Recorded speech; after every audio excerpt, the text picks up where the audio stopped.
Thanks, Leanne, and welcome everyone. My name is Jim Sullivan. I'm a member of the APH team, and you guys are in for a treat today. We've got two very dynamic, very passionate presenters that are going to be joining us. We'll introduce them here momentarily. So as we get started with Feel the Beat, just a quick mention that we're going to do introductions, followed by a review of the objectives. We'll get into the Feel the Beat presentation, and then we'll wrap up with questions throughout the presentation. What we invite you to do is take those questions that you have and place them into the chat. We'll take those, and then when the opportunity presents itself, we'll feed them along to both Linda and Laura. So with that, just a reminder to everybody that continuing into the summer of 2020, we'll be continuing with our At Home with APH webinar series, as well as the virtual Excella Camp. So we want you to take some time to check out that schedule and participate as you can. So joining us from the city of Houston, Texas is Linda Washburn. She is a TVI and music teacher with the Cypress-Fairbanks Intermediate School District.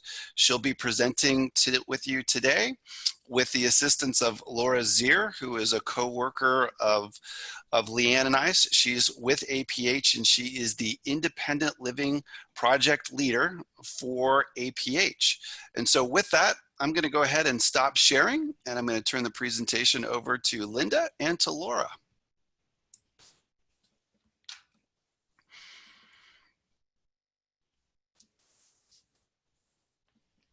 Linda, is your mic on? Yes, it is. Yeah, thank you for joining. I'm just going to share the screen and presentation. And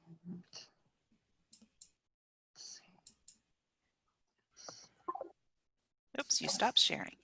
That's okay, you'll get it. Okay.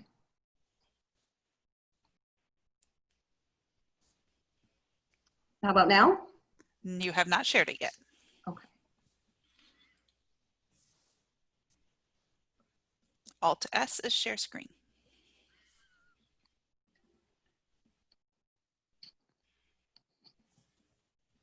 There you go, perfect. Okay. Hello, I'm honored to be here today, and I'm honored that you would like to learn about Braille music and a new product called Feel the Beat.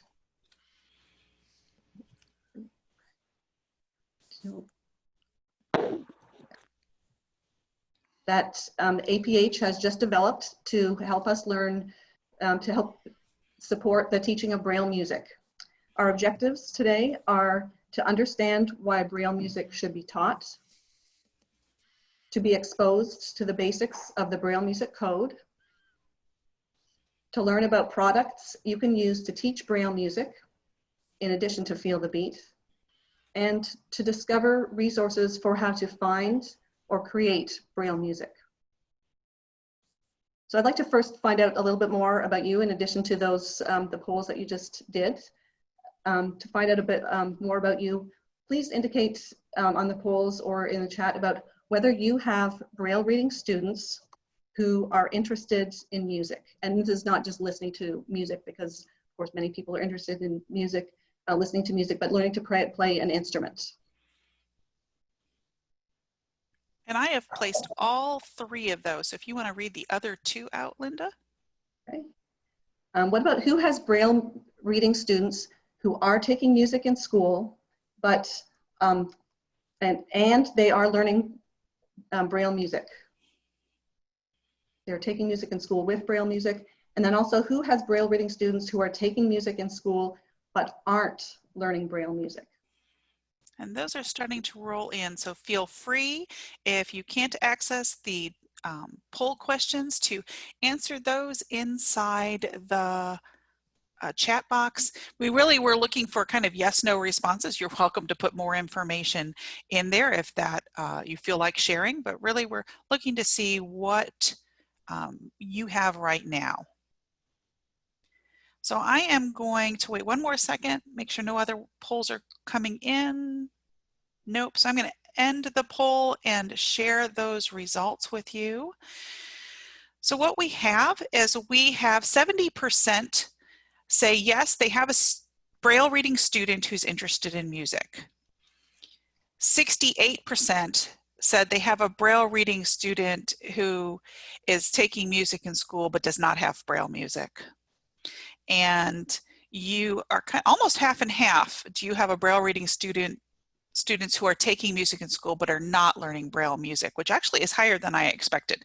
So that is interesting, and I'm glad to hear that there is some Braille music learning going on for our audience out here. I'm going to stop, and Linda, I'll let you take it away again. Yes, well, I'm very glad that there are, to hear that there are some Braille reading students who are learning Braille music. This webinar might be a bit of a refresher for you, but definitely who the webinar is the target audience is for people who are teachers who have Braille reading students who are interested in music and are taking music classes and are not learning Braille music at this time. Because what I hope to do is to demystify Braille music and make it less daunting so that in the future, then all of your Braille reading students taking music will also be learning Braille music.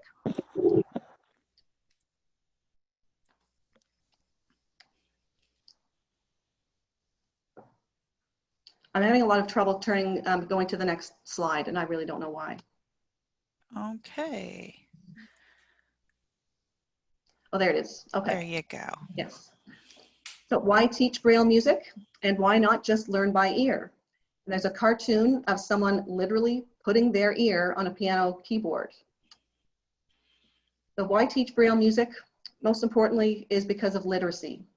Just as we recognize the importance of teaching our students to read and write Braille, instead of just allowing them to be auditory learners, Braille music is a form of literacy.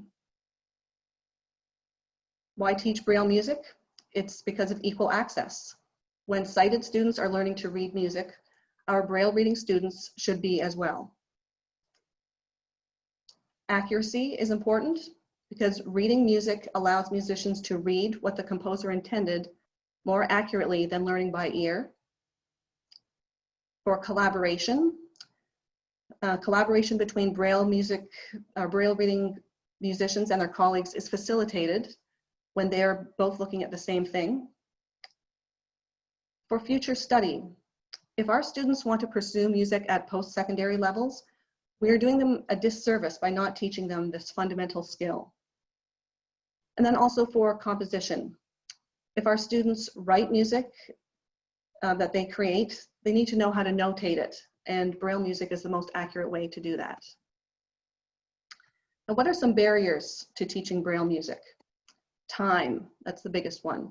Yes, both teaching and learning of Braille music take time by both the teacher and the student. Playing by ear is definitely easier to do at first, but it becomes more challenging at higher levels. And then the biggest question I always get asked is, well, how can students play an instrument and read Braille at the same time? Don't you need both hands to, you need your hands to do both? And there is, of course, a process that Braille reading musicians need to follow, which is explained in Feel the Beat, which is taking short sections of music. The students first read it, and then they have to memorize it, and then they play it. And yes, that does take longer, and definitely more memorization is required. But good sighted musicians, they memorize music as well. There's a misconception that Braille music is confusing or hard to learn. And as we'll see later, that there is something a little bit confusing at the beginning when Braille music is first learned, because Braille music uses the same symbols as literary Braille, but it's like learning another language. It takes practice. Obtaining materials can be a barrier because it takes time and effort, but it's a matter of equal access, and that should not prevent us from trying because the resources are there. And materials are bulky. The paper Braille music books are larger than the print music books, just like all Braille books are larger than their print equivalents. However, digital music files exist, and they are definitely a welcome alternative. Of course, there are drawbacks to using digital Braille music as well, because it's harder to skim, but it's definitely a great alternative. Onto the book, Feel the Beat. And you may be asking, Why is a recorder used to teach Braille music? As you saw that there was on the cover of the book, there was a recorder. Or you may even be wondering, what is a recorder? And so if you don't know, there is a picture on the slide of a recorder and also someone playing one. And I'm going to attempt to stop sharing this screen, and I'm going to show what a recorder looks like, and then also play a couple of notes on it for you.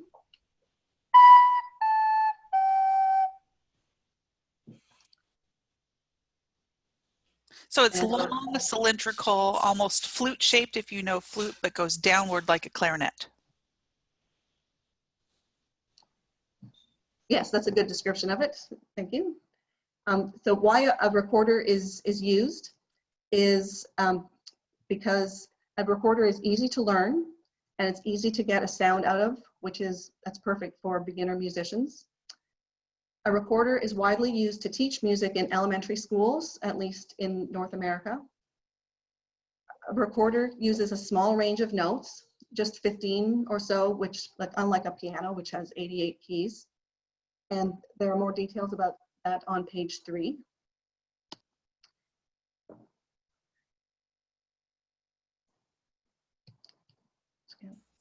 That's okay. Sometimes there's a slight delay when you move forward. Okay. And again, if you have any questions, you're welcome to put them in the chat and we will be able to get those answered. Actually, Leanne, the poll that you can close your poll if it's okay, in and your way. I'm not sure exactly. It won't hurt me. It's okay. Okay, there. Now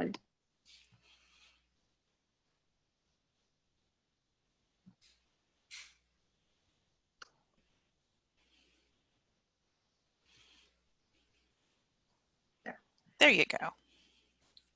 Okay, more in the Feel the Beat book.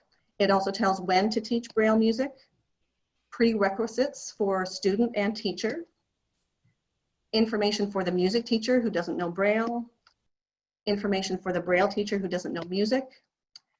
The book is mostly written for teachers of the visually impaired, and some knowledge of how to read music, it would be helpful, but it's not necessary. So what does Braille music actually look like? On the slide right now are 3 examples of the same song. One is a picture of sheet music. The song is The Carnival of Venice, which is in the book. So it's that sheet music, and then on the left-hand side, there's the Braille music as print. And on the right-hand side is a photograph of the embossed Braille music of the song Carnival of Venice.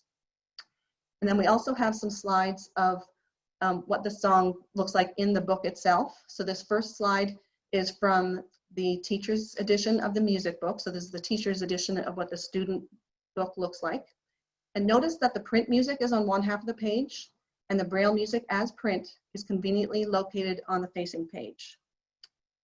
And then there's also a lesson book, like the big teacher's edition guide. And here again is the same song. And notice again that the convenient placement of the print music and the Braille music as print on the same page this time. And there are also suggestions of how to teach them. So now we get into actually what Braille music really looks like. So here's a comparison of print and Braille music, the symbols. And on the left-hand side is a picture of a note, and it's somewhat exaggerated of all of the musical symbols that can go around a note. There are the basic symbols that almost all music has, like there's the treble clef and a key signature. There are some common symbols like for tempo and dynamics.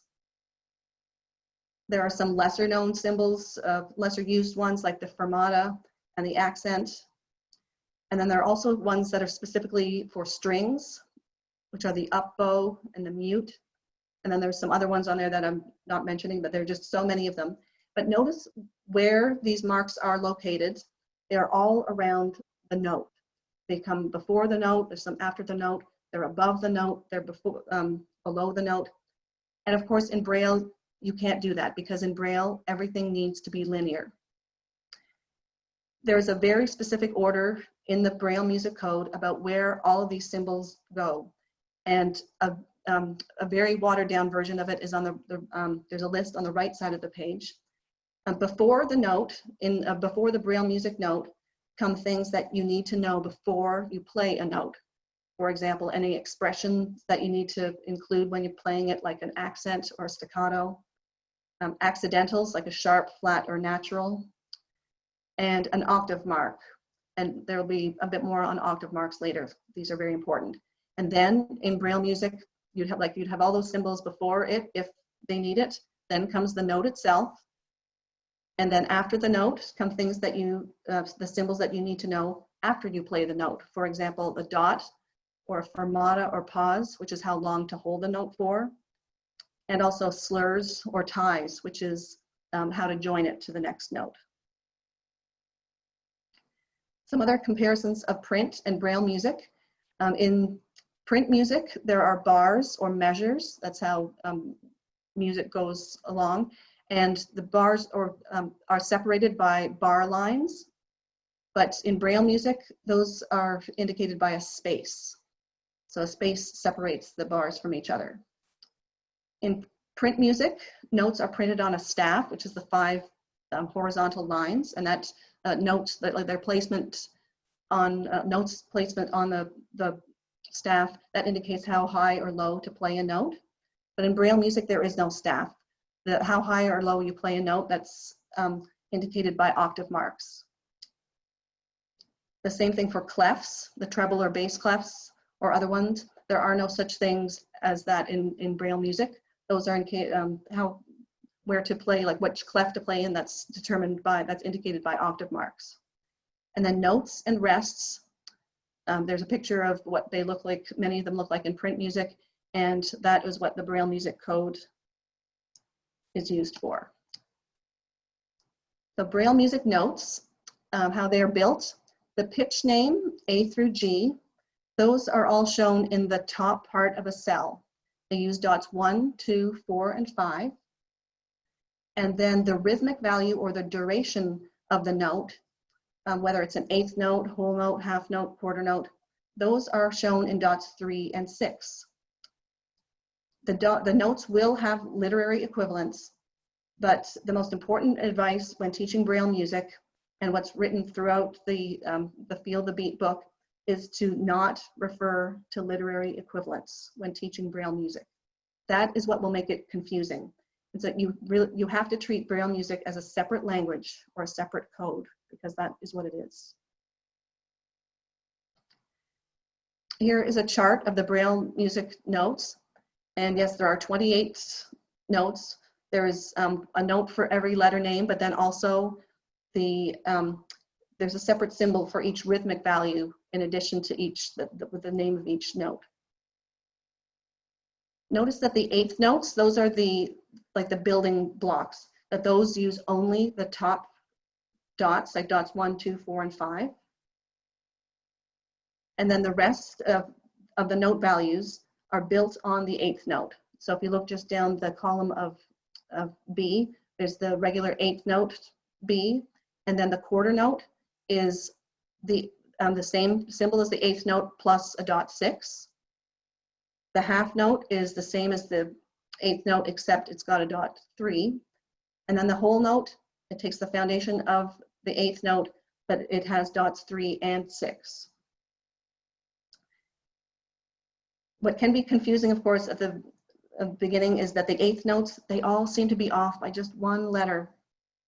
I mean, the D's and E and all that, but it's a long story about why Louis Braille, who is also the inventor of Braille music, there is some history about why he did it this way. There is a reason, and it has to do with how musical notes are named in French. And if you're interested in that history, it is explained in the book on page 15. But we just have to remember that Braille music is a different language, it's a different code, and do not refer to the literary equivalents when teaching them.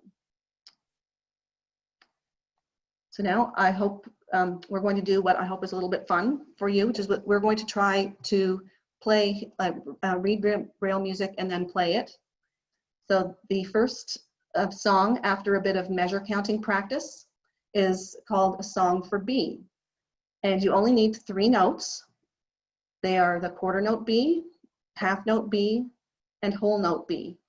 and I'm going to guide you through learning it. So we're first going to say the notes together. So whether we're going to say either B quarter, B half, or B whole. And remember, no one can hear you, so don't worry if you make a mistake. So ready? B half,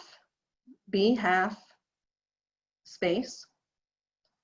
B quarter, B quarter, B quarter, space. B half, space. B whole. Okay, how did you do? Okay, now we're going to try to say the notes in time. And I'm just going to move, I don't know if I can move this. Let's see. Okay, and we're now just going to say B, but we're going to say them with their proper musical length. Okay, ready? 1, 2, ready, go. B, B, B, B, B, B, B, B, B. And that is the song. So now we are ready for the performance, and I'm going to play it for you on the recorder, and you can sing along or speak along at home if you want to. Okay, 1, 2, 3, go.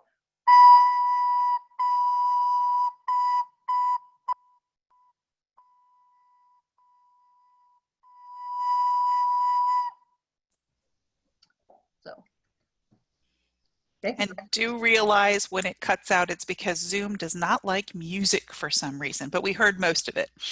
Oh, okay. That's We're going to do Zoom's that. fault. Okay. All right. Well, thank you for letting me know that. We are going to get to play 2 more songs, but first of all, we do have to talk about octave marks, as I mentioned before. The previous song, the song for B, that didn't have an octave mark, but it's so important that it is taught right now in the Field of Beat book, and it's taught before any other notes. So an octave, like a musical definition of an octave, is that it's the interval between 2 notes of the same name, like either B to B, or also on this slide, it shows like from C to C. And every letter name is counted once, and the outer ones are counted, they're each counted, and so there's a total of 8 notes, and that's why it's the prefix OCT, oct, for octave. Many instruments play in the 4th and 5th octaves. And you can, middle C is the bottom note of the 4th octave, and there's, on the slide, it shows where the octaves are on a piano keyboard, and then also what the print equivalents for all the bottom notes of all the C's, at least what they look like. There are some rules for octave marks, and this is just a short version of the rules that we need to know for today, is that octave marks go at the beginning of a line of music, and they also go before a note when the octave changes. And so yeah, they are placed right before the note. It's the thing that comes right before a note. And there are many, many more rules than this, but these are, I think, all you need to know right now. Okay, now we'll go on to our next song, which is the Abba Baba song. And for this, you need to know 2 notes, B and A, and you need to know the quarter notes, half notes, and whole notes, plus the octave mark. So if you want to look at the music on the top right-hand side of the slide, the first cell, that's a .5, and that is the octave mark for octave 4. Most recorder songs will be in octave 4. Okay, and now we'll read the notes like we did in the last song. So our first note is A whole note, and then a space. B whole note, space. A quarter, B half, space. A quarter, B quarter, space. A whole note. Okay, now let's try saying it in time. 1, 2, ready, go. A, B, A, B, A, B, B, A. Okay, that was our practice. And now I'll play it for you on the recorder and you can perform it however you would like, or you can just follow along by reading. 1, 2, 3, go.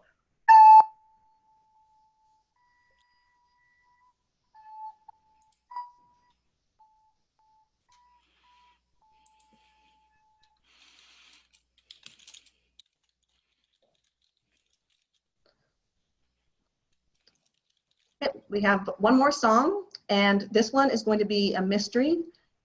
I'll let you figure out, try to figure out what it is. It is a familiar song, and now it uses 3 notes. It uses B, A, and G, and the quarter, half, and whole notes, and the octave mark.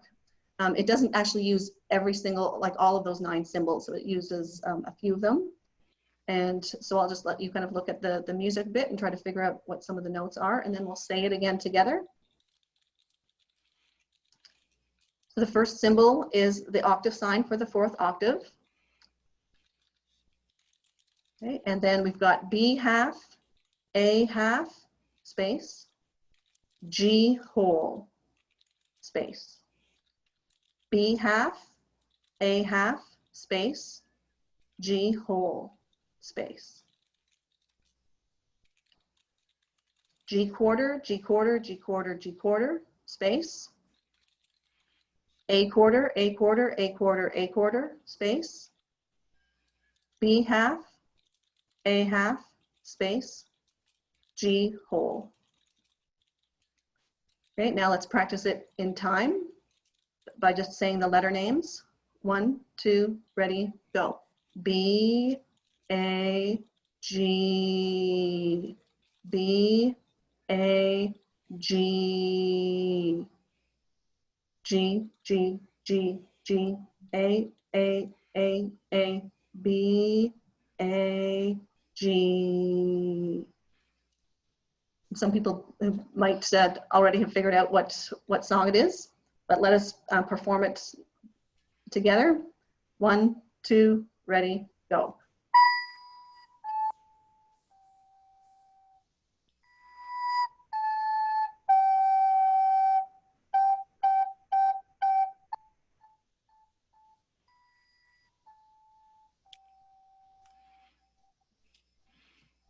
What's hot cross buns?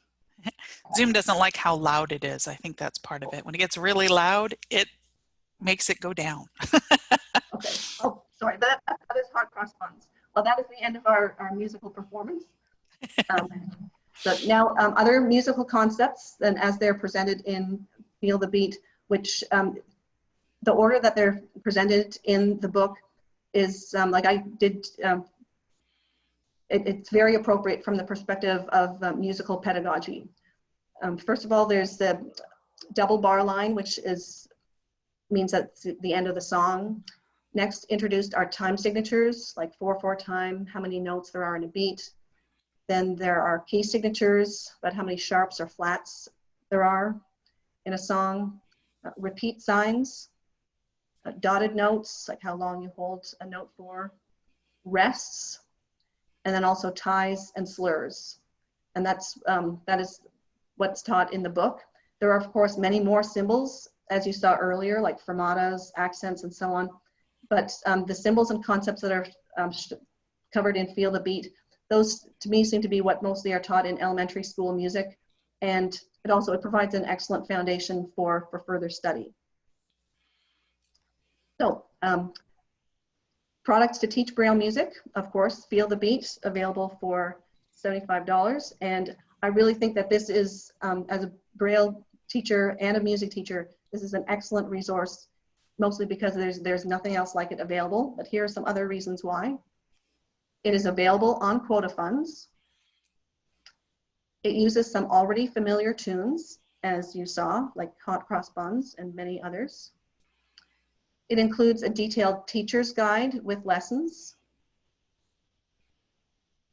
It includes a print version of the student book, so that there's the student book that's in Braille, and then there's a print version of it. It has teaching tips for the Braille teacher and the music teacher. It integrates reading, writing of music, and playing. And there is nothing like it available in my experience, and I've looked. It does not, however, come with a recorder, but recorders are available in many locations, like many stores, many places, and they're like less than $5. The Feel the Beat package also comes with a fingering and note chart, which is a very handy one-page cheat sheet that shows the print notes, what they look like, the Braille symbols for all the notes, and also the recorder fingering, and that's all on the same page. There are scant few other products to teach Braille music, but I do want to mention a couple of them. These are two books by Richard Taish from Dancing Dots, which is a company that I'll discuss a little bit later. The first one of these books is for music reading in general, and the other one is specifically for the piano. These books are more designed for students to use with a private music teacher or to learn on their own. They are much more detailed and more expensive, but they would be a very good next step after using Feel the Beat if your student wants to continue studying. Some resources on how to find Braille music. In the United States, the Library of Congress has both embossed Braille music books and individual songs to borrow, which at least pre-COVID, they would send you through the mail as free matter for the blind to borrow for as long as you needed. The Library of Congress also has BRF files through the BARD system, which is Braille and Audio Reading Download. And my Braille reading piano student has been using digital files recently because books aren't being shipped right now. And as I said, they're a very welcome alternative, although slightly harder to navigate. The RNIB, which is the Royal National Institute of Blind People in the UK, also seems to offer similar services to the Library of Congress. If you've been inspired to perhaps try to create Braille music on your own, you can definitely do that. You can learn to transcribe Braille music yourself on a Braille writer. And here's information about a couple of books. The Braille Music Code, BANA 2015. There's information there on some free downloads or hard copy versions, how to access those. And there's also another book by Mary Turner DeGarno. You can also take transcription courses to become a certified Braille music transcriptionist. And you can do that through the NFB, National Federation of the Blind in the United States, or CNIB, Canadian National Institute for the Blind in Canada. Because of the complexity of the rules of the Braille Music Code, unless you either stick to just Brailling really easy music or become a certified transcriptionist yourself, I recommend using software. There is software created by and sold through a company named Dancing Dots, which is an industry leader in accessible music. Through a somewhat detailed process using software called GoodFeel and companion notation called Lime, you can scan print music, and then after going through multiple steps, it gets converted into Braille music, which can then be embossed. Dancing Dots also has recently developed a multimedia experience of musical score that involves refreshable Braille. Students can arrow through the piece note by note and hear the pitch played as the screen reader verbally announces the pitch and octave and duration of the current note. Then the music can be played back as it tracks in sync on the Braille display and the video display. And that means you can read Braille music as the computer performs it, and that is a great aid to memorization. Hadley also seems to have a fairly up-to-date list of music resources. So now will be a time for questions, but first, here's our the contact information for myself, and then also for Laura Zierer. Laura, I know you and I think Jim were answering a few questions that were coming in, and some people are having a hard time accessing the chat themselves. And I'm wondering if those can can we read those out? I think someone was asking if you are a print, if you're not a print user yourself, how is it accessible if you are a teacher who is using Braille? So the Feel the Beat lesson plan book, as most of our lesson plan materials are, it is printed in large print for low vision, but there is a free downloadable BRF of the entire lesson plan book available on the product page for Feel the Beat. So all of the content is accessible through that BRF file. Okay. Linda, have you ever researched the advantages of using Braille music with a former blind or visually impaired music students? Do they feel that learning the Braille music was beneficial? I didn't do, I haven't asked that question specifically, but I did do a master's thesis on Braille music, on whether learning Braille music versus learning by ear is beneficial. And so I had, I put out a survey and probably about 100 people answered.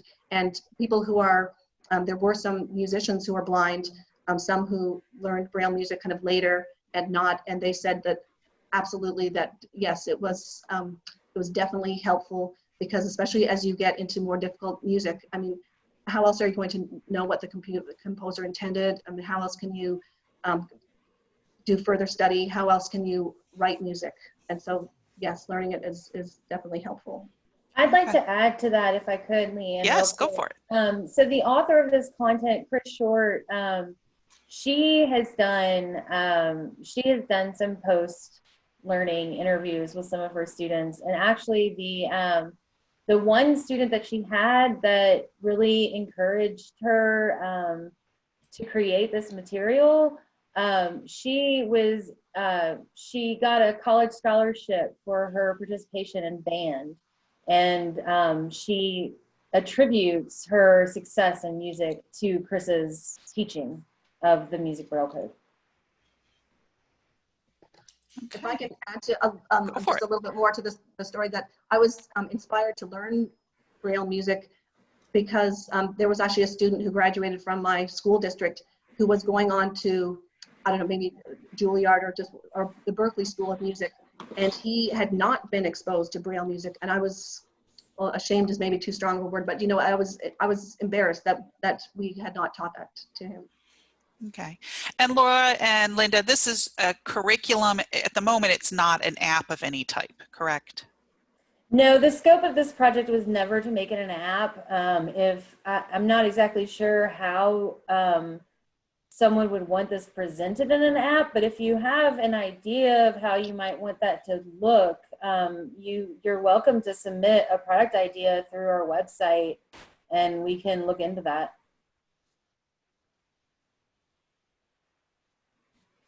Do you know if the Music Educators Association was notified about Feel the Beat? So then are we talking NAFME? They wrote Music Educators Association, so that's all I know. Okay, well, I can tell you that the National Association for Music Educators, they were very active in my expert review of a newer music product. They were not part of this product, but they are aware of the product. Okay. Linda, have you ever taught piano with Braille music? Yes, I have one student currently, and I previously had another student. I've taught piano before to like sighted students, but now I do have two, or I now have one Braille reading student who is learning piano as well. Yes. Okay. Why would you recommend using Feel the Beat instead of teaching students through transcriptions of their general education music curriculum? I don't think that there are a lot of the Braille versions of the elementary curriculum. They don't seem to be available, and the way that music is taught in elementary schools, it starts with, it just has, it just starts with different things, and there are too many pictures and there are too many sidebars, and the way that it is in Feel the Beat, then there's it's laid out very well, and also because of it uses the recorder, which is really just then the instrument. You don't have to worry about lyrics. And because there is obviously a way in Braille music to have that where the lyrics are shown in one part, and then the music for it is in another form. But Feel the Beat to me is because it just puts it down to the bare minimum of like just music, and with a very easy to learn instrument being the recorder, and also recorders that are so widely used in elementary schools, and that's why I would recommend it rather than other like the transcriptions of curriculum. Okay, you did have one person that found their recorder had silicone covers, more like a clarinet, so it actually made it easier for their students to cover holes, which I thought that might be good to share with everyone else. Is there a recommended age or grade to start teaching Braille music? It does explain some in the book too, but just from my experience, I mean, students have to be good at reading, first of all, and then like so that they won't be confused with like that they're not learning how to read literary Braille at the same time as they're trying to learn, to read Braille music. So it does definitely depend on the student, but then also when would be at the same time as when like their sighted peers are learning to read music. So that would probably be about second grade. Okay. Okay. Have you ever had students that had difficulty memorizing their music? I've really only had the 2 Braille reading students learning music, but memorizing definitely helps. Mm-hmm. But then there always is the playing by ear. That's that's definitely a backup. I mean, if you can do both well, then you'll be just really good musician. Now, the Feel the Beat uses the recorder. Are there such lessons for guitar or accordion learners? And Laura, you might be able to answer that as well as Linda too. So, there, as far as what's available through APH, I know that we have a very old product, and I don't even know if it's still being sold for the guitar, for learning how to play the guitar. But this is the only curriculum that APH has developed specifically for teaching the code. It definitely is possible to learn, like I'm thinking for piano, especially to, there are like the beginner books for piano that are for sighted musicians. Those books, there are a lot of those available at the Library of Congress, but again, because there are just so many sidebars and stuff about, oh, this is what a clef looks like in a treble clef. They're just things that a Braille reading student does not need to know. And that's why I really, really appreciate how Feel the Beat is specifically for just Braille music. Yeah. Is there information, Laura, in the book or Linda about how the music and lyrics go together? I don't think, not in this book, no. But there are some other books. I didn't want to put a huge bibliography in this slideshow, but there's a book I think it's probably called, now I can't think off the top of my head what it's called, but it's the like the basics of reading Braille music or something like that, and also Who's Afraid of Braille Music. That's another book. And on the Hadley list of resources, there's some other books that explain how lyrics and music go together. Basically, there'll be a line of the song of like the lyrics, and then on another line, that's where the music would start. Okay. Do you know if music universities require music students who are blind to know how to read Braille music? I'm not sure. I don't know. That's okay. I don't know either. So that would be a good thing to find out. I don't know that either.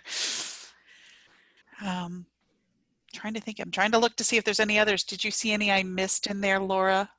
No, I haven't. And if I missed one of yours, please feel free to put it back in there. I'm trying to make sure that we've got them all. Do you know a good source for teaching Braille music for a percussionist? Oh, the other question was, is there drum beats? Sorry, My music knowledge is a little low. Percussion notes in Feel the Beat? I know I'm not saying that right. No, there aren't. I think that percussion beats, like they take kind of the C, whatever the quarter or the eighth note or whatever that is for the note C, but that's kind of like the default that percussion uses. But on the Hadley list of resources, then there is a book that explains in kind of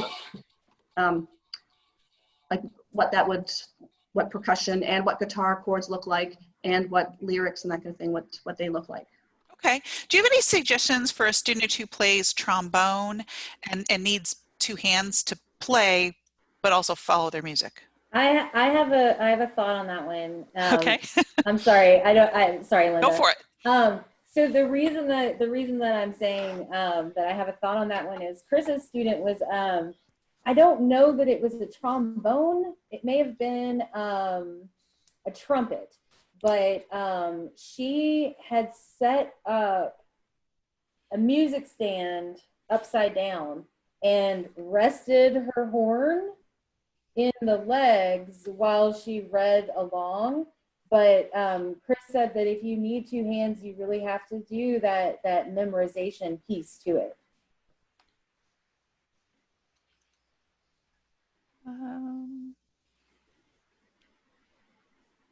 Where can I get resources for advanced piano or vocal Braille music? And I think those were the resources, Linda, that you put on the slide.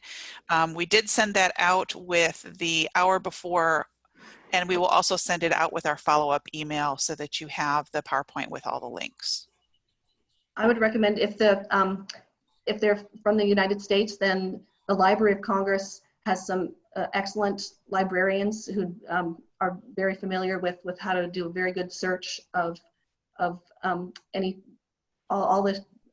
type of advanced music for piano or vocal or other instruments. So Feel the Beat is Braille music. For our low vision users, have you had any experience with the Zoom Music app for low vision users? No, I haven't. Okay. But okay. I do know that Dancing Dots has a product I think called Limelighter or something, and that is for low vision, like musicians with low vision.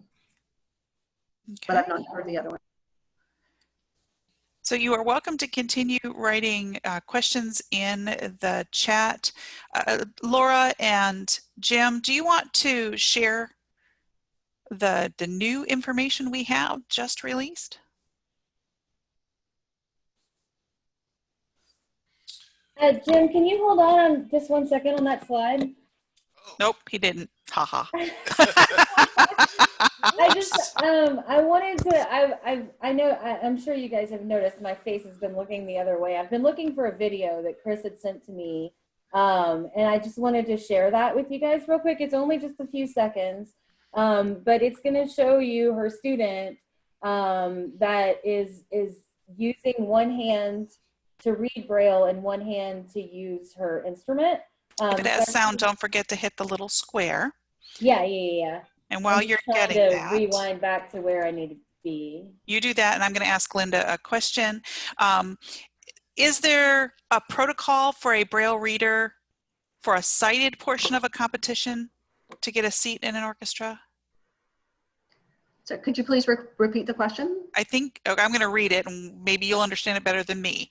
I would like to know what the protocol is for a blind reader, for a Braille reader, for a sight portion of a competition to get a seat in an orchestra. Oh, I think like I think maybe they're referring to like the audition or something that I think so, when you have to read the music. And I'm not sure of the specifics, but I know that like for UIL, I don't know if that's all over the United States or not, but the like competitions that are like more high stakes things that people definitely have to know far in advance. I mean, to me, accessibility wise there and equality wise, there should be the option for like for a student to be allowed to try out for that. But then student, like obviously somebody needs to transcribe the music ahead of time. And so that does, there has That to be. holds it up. Yes, yes, it does. Okay, Laura. All right, so like I said, this is really, really fast, but her great work with Chris, she's self-sufficient. the girl in the foreground, And even if it's something that you might be like, oh. and that was just a really quick clip from an interview that somebody had done with Chris when she won a Teacher of the Year award through the Braille Challenge. And the description for the video is the student was playing the trumpet with her left hand, or with her right hand, and her left hand was down on the music stand reading the Braille notes while she was playing with about 4 other students. Okay, what was the name of the new technology that involved refreshable Braille music? Right now, I do not remember the name of it, but Okay. it's on. It's available through Dancing Dots. Okay. Is it possible to emboss Braille music through Duxbury? You would need to 6-key entry in what you needed. Duxbury does not have the program, but you could do it if you know what you're 6-key entering into it. Okay, now Jim, now you may show the slide.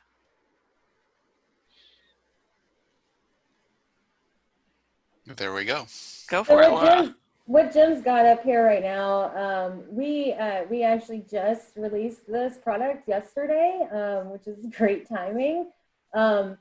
There's now a set of Music Braille flashcards that are available through APH. These are also available on Quota, and it's only $40 for the product. If you guys are familiar at all with the flashcards that APH has produced in the past, these are going to look exactly like that.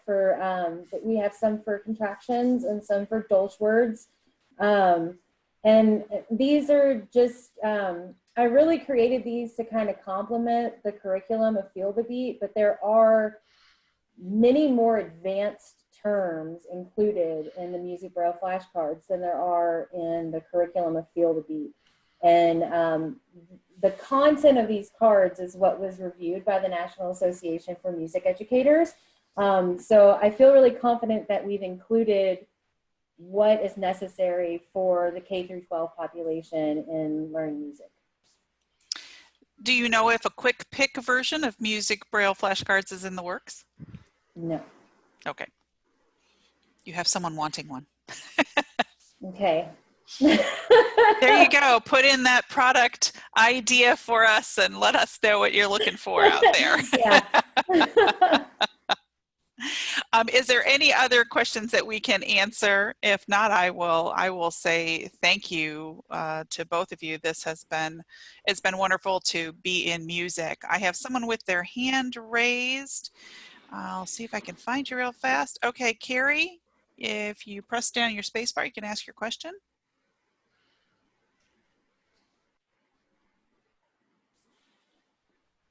Maybe you can't. Okay.